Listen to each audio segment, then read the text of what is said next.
નમસ્કાર વિદ્યાર્થી મિત્રો, ફરી એકવાર આપ બધાનું સ્વાગત છે આજના લેક્ચરની અંદર। હવે ચેપ્ટર નંબર 3ની અંદર આજનો જે લેક્ચર જે છે એ ખૂબ અગત્યનો છે, સમજવા જેવો છે અને એક્ઝામ પોઈન્ટ ઓફ વ્યૂથી છે, બરાબર, આપણે કામ આવે એવો છે, એવા પ્રકારનો છે। તો આપણે લેક્ચર છે એ જોઈએ। ટોપિકનું નામ છે ઋતુચક્ર, બરાબર, મેન્સ્ટ્રુઅલ સાયકલ। આપણે એના વિશે થોડી વાત કરેલી છે પહેલા ચેપ્ટરમાં કે ઋતુચક્ર છે એ કોની અંદર એક તો જોવા મળે છે, તો કે ઋતુચક્ર છે તો કે ખાસ કરીને સસ્તન છે, બરાબર, તો કે સસ્તનોમાં, શેમાં, તો કે વાંદરા, એપ અને મનુષ્યમાં જોવા મળે છે, બરાબર, માદામાં। તો ઋતુચક્ર છે સસ્તન છે એના માદામાં વાંદરા છે, એપ છે, મનુષ્યની અંદર જોવા મળતા પ્રજનન ચક્ર, બરાબર, એક પ્રકારનું પ્રજનન ચક્ર છે, બરાબર, જે ચક્રીય ફેરફાર દર્શાવે છે। પ્રજનન ચક્ર છે એક પ્રકારનું ચક્રીય ફેરફાર દર્શાવે છે, બરાબર, એને કહેવાય ઋતુચક્ર। હવે શું છે આખી ઘટના, બરાબર, તો જોઈએ આપણે પહેલાં એક આકૃતિ છે આપણે ડ્રો કરવાના છે, સમજી લઈએ પછી, બરાબર। હવે ઋતુચક્ર દરમિયાન શું થાય છે, આખી ઘટના છે સમજવાની છે, બહુ સરસ મજાનો ટોપિક છે કે સ્ત્રીઓની અંદર સામાન્ય રીતે યૌવનારંભ દરમિયાન સસ્તનની અંદર, ખાસ કરીને એમાં આપણે મનુષ્યની અંદર સમજવાનું છે, તો માદામાં, મનુષ્યની અંદર માદાની અંદર જે સૌ પ્રથમ જે ઋતુચક્ર છે એની શરૂઆત થશે, એટલે કે જે પહેલો જે તબક્કો છે જેને ઋતુસ્ત્રાવ કહેવાય, બરાબર, રજો ધર્મ જેને આપણે કહીએ, તો સૌ પ્રથમવાર જે રજો ધર્મ જોવા મળે છે એને કહેવાય રજો દર્શન। શું કહેવાય? રજો દર્શન। તો સૌ પ્રથમ જે ઋતુસ્ત્રાવ થાય આપણે જેને રજો ધર્મ કહીએ, બરાબર, માદા સસ્તનમાં જે જોવા મળે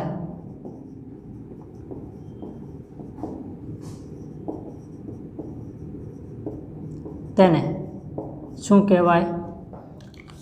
રજો દર્શન। શું કહેવાય? રજો દર્શન। આ એક પ્રકારનો ચક્રીય ફેરફાર છે જે માદામાં જોવા મળે છે, બરાબર છે। હવે સામાન્ય રીતે આપણે જોઈએ તો આખી આ જે ઘટના છે ઋતુસ્ત્રાવની ઘટના જે છે, બરાબર, ઋતુચક્રની અંદર ઋતુસ્ત્રાવ છે એક પ્રકારનો એક તબક્કો છે, એક પાર્ટ છે, બરાબર। ઋતુચક્ર આખી લાંબી ઘટના છે, બરાબર, એક ઋતુસ્ત્રાવ અને બીજો ઋતુસ્ત્રાવ, બરાબર। સામાન્ય રીતે ઋતુસ્ત્રાવની આખી જે આ જે ઘટના જે છે એ લગભગ 28 થી 29 દિવસ બાદ પુનરાવર્તિત થાય। કેટલા દિવસે પુનરાવર્તિત થાય? ઋતુસ્ત્રાવની ઘટના 28 થી 29 દિવસ બાદ છે એ પુનરાવર્તિત થાય છે। તો પ્રથમ ઋતુસ્ત્રાવ અને બીજો જે ઋતુસ્ત્રાવ જે છે તો એમની વચ્ચે આ જે ચક્રીય ફેરફાર છે આખો, એને કહેવાય ઋતુચક્ર, બરાબર। શું? પ્રથમ ઋતુસ્ત્રાવ અને બીજો ઋતુસ્ત્રાવ દરમિયાન જોવા મળતો આ ચક્રીય જે ફેરફાર છે પુનરાવર્તિત થાય આખું, એને કહેવાય ઋતુચક્ર। આપણે સમજીએ તબક્કા એટલે વધારે સ્પષ્ટ થશે। ઋતુસ્ત્રાવ જે છે આખી ઘટના છે કેટલા દિવસના અંતરે પુનરાવર્તિત થાય છે? તો કે દર 28 કે 29 દિવસે પુનરાવર્તિત થાય, યાદ રાખવાનું, બરાબર। તો આ જે ઋતુસ્ત્રાવ જે છે દર 28 કે 29 દિવસે પુનરાવર્તિત થાય, બરાબર।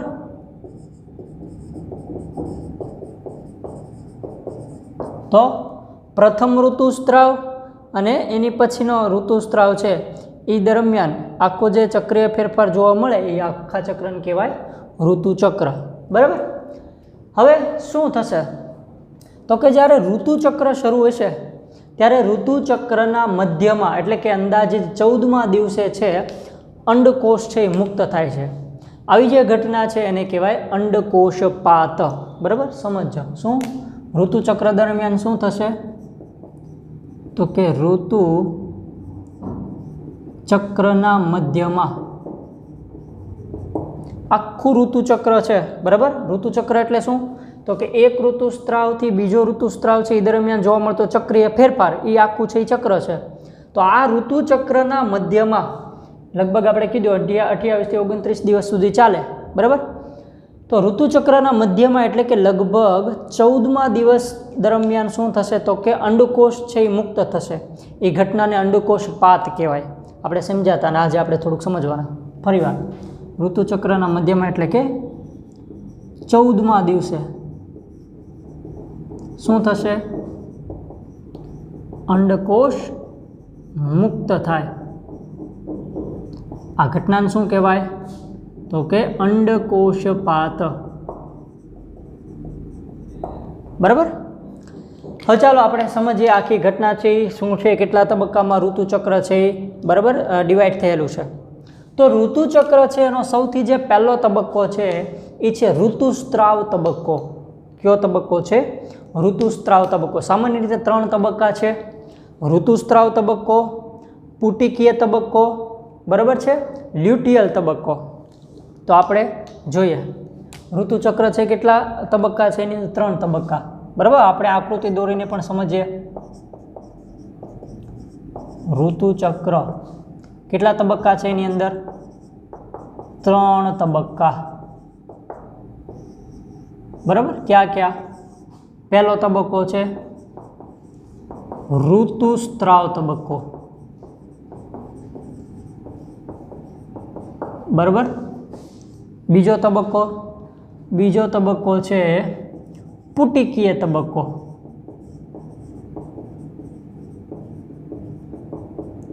ત્રીજો તબક્કો છે લ્યુટિયલ તબક્કો.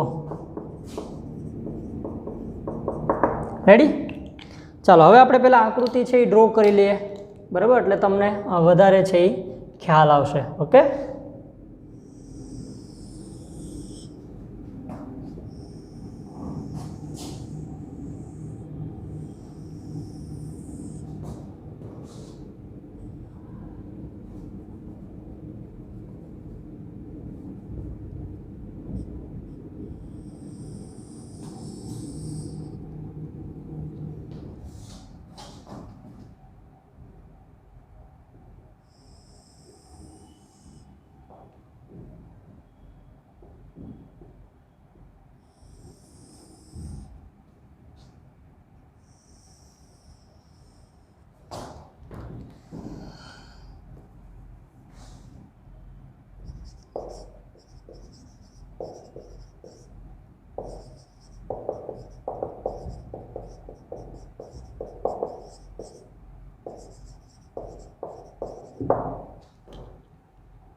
આખી ઘટના છે એ ખૂબ સરસ મજાની છે, સમજાવવાની મજા આવે એ પ્રકારની છે.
તો આપણી આકૃતિ છે એ સમજવાની તૈયારી બરાબર. હવે ચાલો ઋતુચક્ર છે એ કેટલા તબક્કામાં વિભાજિત છે? 3 તબક્કા પડશે બરાબર. ઋતુસ્ત્રાવ તબક્કો, પુટિકીય તબક્કો અને લ્યુટિયલ તબક્કો. તો સૌથી પહેલો જે તબક્કો છે એ છે ઋતુસ્ત્રાવ તબક્કો. હવે ઋતુસ્ત્રાવ તબક્કો છે બરાબર, એ લગભગ 3 થી 5 દિવસ જેટલા સમયગાળા દરમિયાન ચાલે. કેટલા સમયગાળા દરમિયાન ચાલશે? 3 થી 5 દિવસના સમયગાળા દરમિયાન. હવે એ દરમિયાન જે ફેરફાર જે થાય છે એ શું થાય છે? તો કે માદાની અંદર આપણે ગર્ભાશયના ત્રણ સ્તર છે આપણે ભણ્યા હતા. તો તેમાંનું જે સૌથી અંદરનું જે સ્તર છે આ તમારે ગર્ભાશયનું સ્તર માનવાનું છે.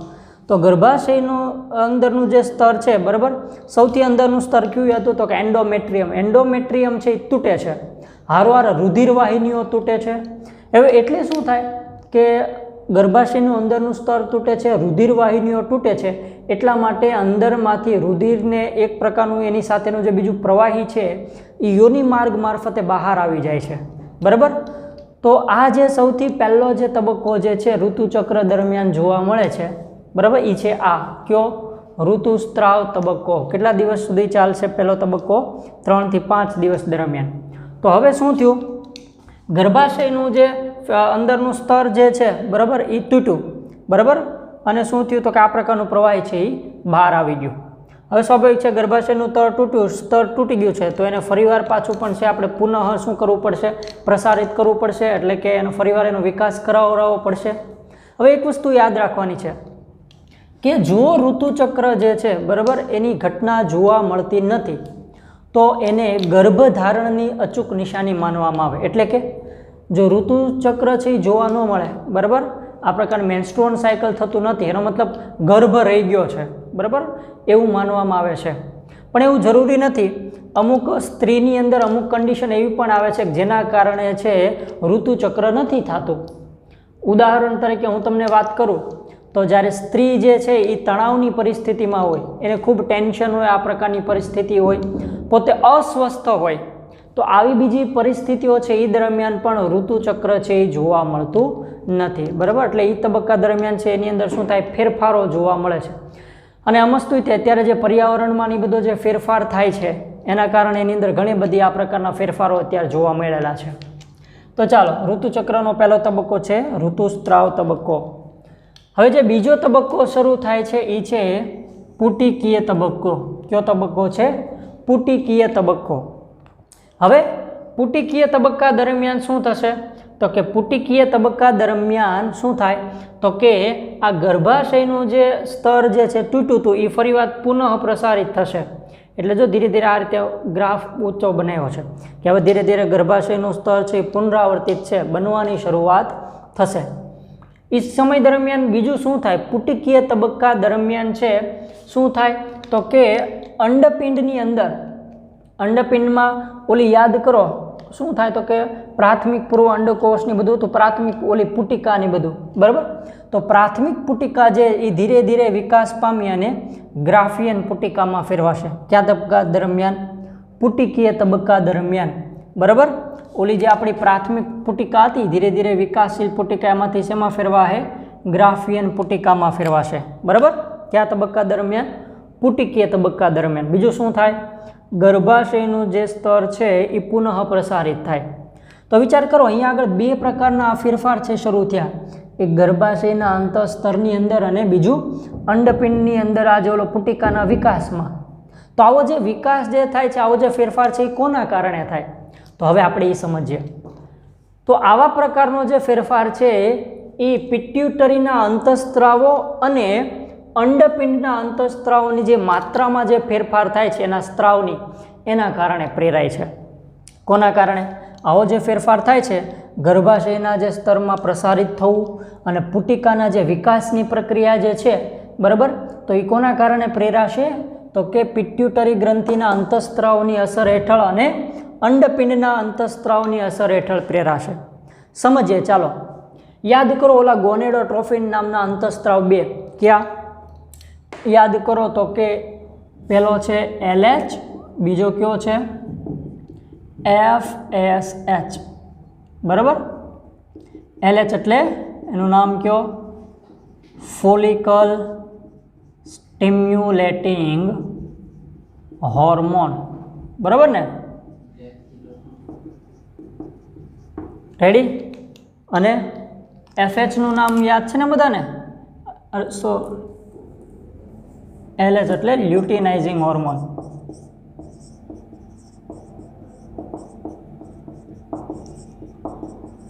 FSH એટલે ફોલિકલ સ્ટિમ્યુલેટિંગ હોર્મોન બરાબર. તો આ બંને જે અંતઃસ્ત્રાવો જે છે ગોનેડોટ્રોફિન્સ અંતઃસ્ત્રાવો, હવે આ અંતઃસ્ત્રાવો જે છે બરાબર એમની જે માત્રા જે છે એ પુટિકીય તબક્કા દરમિયાન શું થશે વધશે એટલે કે LH અને FSH જે છે એઓનું જે સ્તર જે છે એ શું થશે પુટિકીય તબક્કા દરમિયાન છે એ વધે છે બરાબર હવે આ જે અંતઃસ્ત્રાવોનું જ્યારે સ્તર વધે છે બરાબર તો એ શું કરે છે તો કે પુટિકીય આ જે પુટિકા જે છે પુટિકાઓના વિકાસને ઉત્તેજન આપશે પ્લસ ઇસ્ટ્રોજન નામના અંતઃસ્ત્રાવ જે છે બરાબર એના સ્ત્રાવને પણ ઉત્તેજન આપે છે ફરીવાર શું તો કે બંને અંતઃસ્ત્રાવો છે એના સ્ત્રાવમાં જે નોંધપાત્ર વધારો થાય છે કયા તબક્કા દરમિયાન પુટિકીય તબક્કા દરમિયાન એ આ પુટિકાઓનો વિકાસ પણ ઉત્તેજન કરે છે અને ઇસ્ટ્રોજન છે એનું મેક્સિમમ સ્ત્રાવને પણ ઉત્તેજન આપે હવે એક સમય એવો આવશે પુટિકીય તબક્કા દરમિયાન કે LH અને FSH આ બંને અંતઃસ્ત્રાવો જે છે એનું જે પ્રમાણ છે મેક્સિમમ વધશે કેવું થશે મેક્સિમમ સતત વધે છે અને એમાંય તે LH અંતઃસ્ત્રાવ જે છે એનું જે સ્ત્રાવનું જે પ્રમાણ છે મેક્સિમમ વધે છે અને આ જે મેક્સિમમ પ્રમાણ જે વધે છે LH અંતઃસ્ત્રાવનું એને કહેવાય LH પરાકાષ્ઠા શું કહેવાય LH પરાકાષ્ઠા ત્યારે જ્યારે એનું મેક્સિમમ લેવલ છે એ વધે ત્યારે બરાબર તો મેક્સિમમ લેવલ વધે છે LHનું એને કહેવાય LH પરાકાષ્ઠા હવે શું થશે જ્યારે LHનું મેક્સિમમ લેવલ વધશે ત્યારે લગભગ 14મા દિવસ દરમિયાન ત્યારે LHનું જ્યારે મેક્સિમમ પ્રમાણ વધે છે તો 14મા દિવસ દરમિયાન અંદાજિત આ જે ગ્રાફિયન પુટિકા છે એ તૂટે છે અને એમાંથી શું મુક્ત થાય છે અંડકોષ છે એ મુક્ત થાય બરાબર એ ઘટનાને આપણે શું કીધું અંડકોષપાત ઓવ્યુલેશન હવે સમજાણું અહીંયા સુધીની ઘટના બરાબર છે LHનું મેક્સિમમ શું થયું મેક્સિમમ લેવલ છે બરાબર એનું પહોંચ્યું એટલે ગ્રાફિયન પુટિકા તૂટી અંડકોષ મુક્ત થયા કયા દિવસ દરમિયાન અંદાજે 14મા દિવસે એને કહેવાય અંડકોષપાત બરાબર હવે શું થયું અંડકોષપાતની ઘટના થઈ એટલે જે વધેલી ગ્રાફિયન પુટિકા હતી એનું ખબર છે આપણને બધાને એનું નિર્માણ શેમાં થઈ જાય કોર્પસ લ્યુટિયમમાં ફેરવાઈ જાય શું બનશે જે રચના બને એને શું કહેવાય કોર્પસ લ્યુટિયમ હવે આ કોર્પસ લ્યુટિયમનું અગત્યનું કાર્ય શું છે તો કોર્પસ લ્યુટિયમ જે એ પ્રોજેસ્ટેરોન નામના અંતઃસ્ત્રાવનો સ્ત્રાવ કરે કોનો પ્રોજેસ્ટેરોન નામના અંતઃસ્ત્રાવનો સ્ત્રાવ કરે છે એટલે કે હવે જે તબક્કો શરૂ થયો એને કહેવાય લ્યુટિયલ તબક્કો શું કહેવાય લ્યુટિયલ તબક્કો અંડકોષપાત પછીનો તબક્કો છે એ લ્યુટિયલ તબક્કો તો આ વધેલી જે ગ્રાફિયન પુટિકા છે એ શેમાં ફેરવાશે કોર્પસ લ્યુટિયમમાં કોર્પસ લ્યુટિયમ છે કોનો સ્ત્રાવ કરશે મેક્સિમમ પ્રોજેસ્ટેરોનનો સ્ત્રાવ કરે હવે આ પ્રોજેસ્ટેરોનનો સ્ત્રાવ શું કામ મહત્વનો છે તો યાદ રાખો પ્રોજેસ્ટેરોનનું સૌથી અગત્યનું કાર્ય છે કે જે આ ગર્ભાશયનું જે સ્તર તૂટેલું હતું બરાબર એને શું કરવાનું પુનઃ પ્રસારિત કરવાનું બરાબર સતત ફટાફટ ગર્ભાશયનું જે આ આખું જે સ્તર છે એને ફરીવાર પ્રસારિત કરવા મદદ કરશે એનું કારણ છે કારણ કે ભવિષ્યની અંદર જો શું થશે તો કે અંડકોષ છે એનું ફલન થશે આનું જો ફલન થાય એટલે શું થશે તો કે સ્વાભાવિક છે કે ગર્ભધારણની પ્રોસેસ શરૂ થશે બરાબર અને ગર્ભસ્થાપન ગર્ભ વિકાસ આગળ વધશે તો સ્તર છે એ વિકાસ પામેલું નહીં હોય તો આ ઘટના શક્ય ન બને તો એટલા માટે પ્રોજેસ્ટેરોન છે ગર્ભાશય છે એની દિવાલ છે એને પુનઃ પ્રસ્થાપિત કરે છે શું કામ કારણ કે ફલનની ઘટના થવાની છે એટલે હવે જો ફલનની ઘટના છે અહીંયા આગળ થશે તો શું થશે આગળ ગર્ભધારણની સમસ્યા થશે બરાબર ગર્ભ છે આખું સ્થાપન થશે અને આગળ છે ગર્ભ વિકાસ ચાલશે બરાબર હવે માનો કે ફલનની ઘટના છે થતી નથી બરાબર ફલનની ઘટના ન થાય તો ફલનની ઘટના ન થાય તો આ કોર્પસ લ્યુટિયમ ફરીવાર પાછું વિઘટન પામે છે અને ફરીવાર પાછું શું થાય તો કે અંદાજિત પાછું આખા 28 થી 29 દિવસ પૂરા થાય એટલે નવા ચક્રની શરૂઆત થશે અને પાછું શું થાય ગર્ભાશયનું અંદરનું સ્તર છે એ તૂટે છે બરાબર પાછું બધા અંતઃસ્ત્રાવનો સ્ત્રાવ છે ધીમો પડે છે કોર્પસ લ્યુટિયમ છે વિઘટન પામી જાય છે નવા ચક્રની શરૂઆત શરૂ થઈ જાય છે ખ્યાલ આવ્યો તો આખું જો ઋતુસ્ત્રાવની આખી જે આ ઘટના છે, બરાબર, લગભગ કેટલા દિવસ સુધી? 28 થી 29 દિવસ ચાલે. બે ઋતુસ્ત્રાવ વચ્ચેનો જે આખો ચક્રીય ફેરફાર છે એને શું કહેવાય? ઋતુચક્ર. બરાબર. હવે લગભગ 50 વર્ષની આજુબાજુ સ્ત્રીઓની અંદર ઋતુચક્ર છે એ સમાપ્ત થઈ જાય છે, એટલે કે ત્યાં સુધી આ ઘટના સતત ચાલે છે. તો આવો જે ઘટના જે છે એ સતત ચાલે છે અને 50 વર્ષની આસપાસ આ ઘટના બંધ થાય છે. એ ઘટનાને કહેવામાં આવે છે મેનોપોઝ. શું કહેવાય? મેનોપોઝ. બરાબર. કેટલા વર્ષે આવે મેનોપોઝ છે એ? તો કે 50 વર્ષ આજુબાજુ. એવરેજ 45 થી 50 વર્ષ હોય છે, પણ બુકમાં 50 વર્ષ એવું લખેલું છે. બરાબર. તો તમારે યાદ રાખવાનું, એને મેનોપોઝ કહેવાય. મેનોપોઝ એટલે ઋતુચક્ર છે એ બંધ થાય. બરાબર.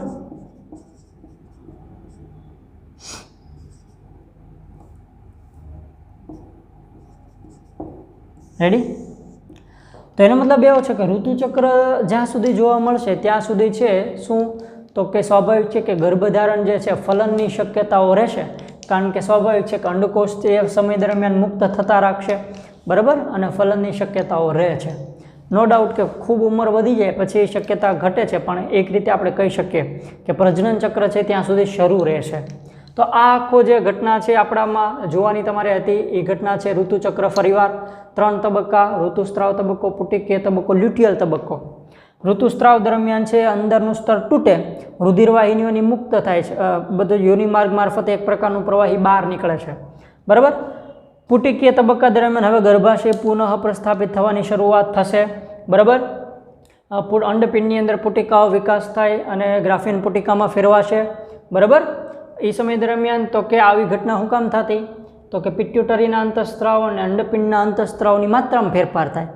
પિટ્યુટરીના અંતઃસ્ત્રાવ જે છે LH FSH એનો છે સ્ત્રાવ થશે મેક્સિમમ. બરાબર. બંને છે એક પ્રકારે ઉચ્ચ સ્તર પ્રાપ્ત કરે છે, પણ જ્યારે LH છે ઉચ્ચ સ્તર પ્રાપ્ત કરે એને કહેવાય LH પરાકાષ્ઠા. એ સમય દરમિયાન ગ્રાફિયન પુટિકા તૂટે, અંડકોષ મુક્ત થશે. બરાબર છે. એ ઘટનાને કહેવાય અંડકોષપાત. વધેલી ગ્રાફિયન પુટિકા કોર્પસ લ્યુટિયમમાં ફેરવાઈ જશે, જે પ્રોજેસ્ટેરોનનો સ્ત્રાવ કરે. શું કામ જરૂરી? તો કે ગર્ભાશય છે એનું અંદર સ્તર છે એને પ્રસ્થાપિત કરવાનું પુનઃ. શું કામ? કારણ કે ભવિષ્યની અંદર છે શું થવાનું? તો કે ગર્ભધારણ છે ત્યાં ફલનની ઘટના છે તો થશે, એટલા માટે. તો અહીંયા સુધીનો જે ટોપિક જે છે, બરાબર, એક સરસ મજાનો હતો. બરાબર. તમારે ભણવા જેવો છે, અગત્યનો. બરાબર. ખાસ કરીને અમુક લોકોએ સમજવા જેવો છે. તો અહીંયા સુધી એકવાર છે શાંતિથી રીડ કરી લેવાનું છે. હોમવર્કની અંદર 2 વાર લખવાનું છે. બરાબર. આકૃતિ છે એ સમજણ માટે છે. બરાબર. મે બી કદાચ તમને ટાઈમ વધે એક્ઝામમાં તો તમે દોરી પણ શકો છો. બરાબર. તો હવે આપણે નેક્સ્ટ લેક્ચરની અંદર હવે મળશું. ઓકે.